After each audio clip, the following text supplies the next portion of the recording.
psyched to be talking to Ragy Thomas, who's the founder and CEO of Sprinkler, based here in New York City.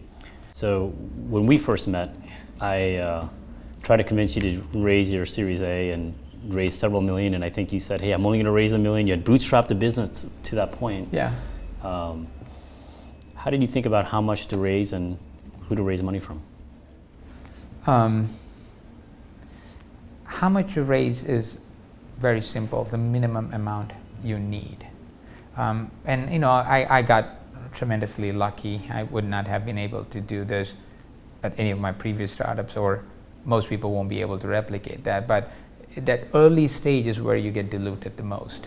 And so I was fortunate that I didn't need to get another $1 million or $2 million and dilute the company. Typically at that time, 10-20%. And get stuck with someone that I didn't want to be stuck with. So what I was seeking was a partner. And so if you remember, I think I told you, I would ask, I think I asked you as well, what can you bring other than money? Which I think you gave the most clever answer I'd ever gotten at that point.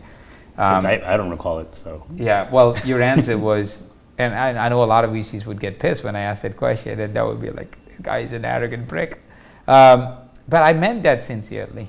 And your answer was, I bring pattern recognition, and I'll give you, and you blurted out 2 or 3 names or went through. So I see hypergrowth, and I can bring you lessons from hypergrowth that you don't have to pay to learn. And that is why we got started. My answer to how much money to raise, the least amount possible. I was always comfortable. I'm more comfortable losing my money and my wealth than someone else's. I don't know whether that's an Indian thing, but that's something that always worked for me, that allows me to look people in the eye and tell them that, you know, listen, you lose your money only after I lose mine, and that gives people a lot of confidence. When to raise money is always ideally before you need it. And who to raise it from, I think, is the single most important decision. And a lot of times it's easy to get attracted to a big name. I think ultimately you're dealing with people, and you take money from someone you can trust, and someone's going to add value in that process. Because when you're building a company, you will only have the mental bandwidth to work with 5 to 10 people intimately. The guy you take money from is going to be one of those. So if you're not getting anything more than money, that's a bad trade. Can you talk a little bit about lessons learned from your journey? I mean, you've accomplished what so many SaaS founders want to accomplish. You built a great product. You've scaled your business. You've now achieved what many call the unicorn status of. Yeah.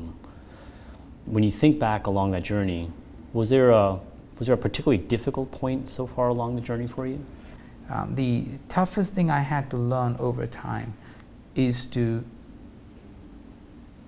go with what I believe in, and to have the confidence, because the world constantly pushes you to be mediocre. That's what it knows. And to have the conviction when people with a lot of experience tell you otherwise, to do what you believe in. And have the confidence in chasing it when you have guns pointed at you from all around. And fatal mistakes can affect the families of people you're with.